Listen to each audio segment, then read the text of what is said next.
السلام عليكم ورحمة الله وبركاته. ازيكم حبايبي؟ عاملين ايه؟ يا رب تكونوا بخير وصحة وعافية وتكونوا في احسن حال يا رب العالمين.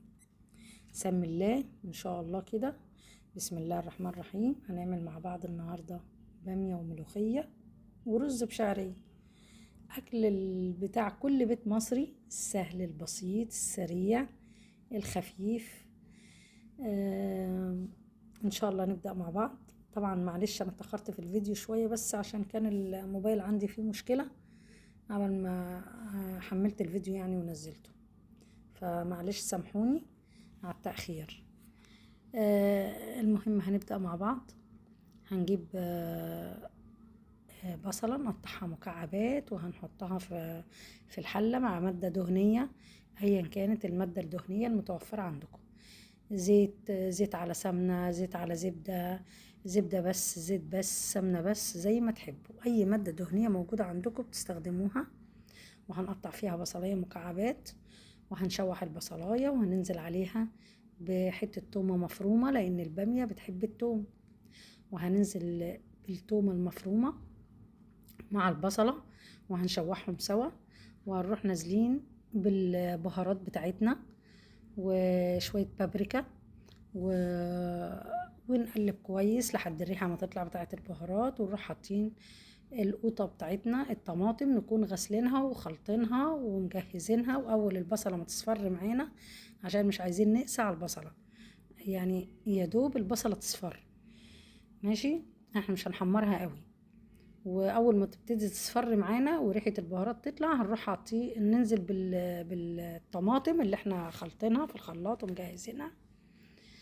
وهنقلبها ونسيبها بس تاخد كام غلوة كده، يعني احنا مش هنسبكها قوي برضو، وتاخد كام غلوة كده. وبعدين نكون سلقين اللحمة بالطريقة اللي بتحبوها. هنسلقها وهناخد اللحمة من الشوربة بتاعتها وهنحطها في الصلصة بتاعة البامية. الأول قبل ما نحط البامية هنحط اللحمة تكمل سوا. احنا طبعا هنسوي اللحمة نص سوا بس، وهناخدها تكمل سوا في الصلصة، بحيث ان لما نحط البامية مع اللحمة تاخد طعم اللحمة وكده ويندمجوا مع بعض ويبقى طعمهم ايه، واخدين من بعض، يعني طعمهم جميل مع بعض. فاحنا هنسوي بقية تسوية اللحمة في الصلصة بتاعة البامية. بس قبل ما تستوي معانا خالص، يعني توصل للدرجة النهائية في السوا، لا هنحط البامية قبل ما تستوي خالص، عشان هي البامية كده كده بتاخدش سوا كتير، فهنحطها تاخد اخر شوية في اللحمة يستووا مع بعض. بس لقينا البامية واللحمة استووا هنروح طافيين عليهم. وطبعا الشوربة احنا بننزل بالشوربة شوية شوية، يعني بلاش نكتر شوربة كتيرة قوي عشان ما نعومش البامية. احنا عايزين البامية الصلصة بتاعتها تبقى تقيلة كده وحلوة. تمام. و... واحنا بنعمل البامية طبعا كنا بنعمل الملوخية. طبعا انا عندي بعمل تكايه كده، انا معرفش في بعض الناس بتعملها او ايه، مش عارفه. المهم انا عندي بعمل التومه بتاعه الملوخيه في الاول، يعني بدل ما بقلي في الاخر لا بقلي من الاول.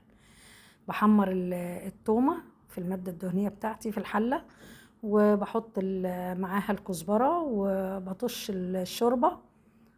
تمام. وبغطيها تغلي على النار، وبعدين تغلي شويه، لازم اسيبها تغلي شويه، يعني اغطي الحله بعد ما اطش التومه، اغطي الحله تغلي شويه، وبعدين اكون مجهزه الملوخيه غسلاها ومقرطفاها ومنشفاها وخرطتها وجاهزه، واروح حطاها في الشوربه بتاعتها.